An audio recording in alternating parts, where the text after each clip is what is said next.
మన మోడీ తాత చైనా వచ్చిండు. చైనాలో మోడీ తాతకి మామూలుగా గౌరవం లేదు. 6-7 ఇయర్స్ తర్వాత వచ్చిండు. ఒకసారి ఈ వీడియో క్లిప్ చేయండి, మీకు అర్థమవుతుంది. చైనాలో తెలుగు కుర్రోడు.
మోడీ తాత చైనాకి రావడానికి మాకు ఎంతో సంతోషాన్ని ఇచ్చింది.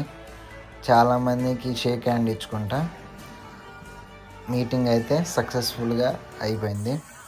ఆఫ్టర్ 7 ఇయర్స్ తర్వాత మోడీ తాత వచ్చింది చైనాకి. One of the best event అన్నమాట.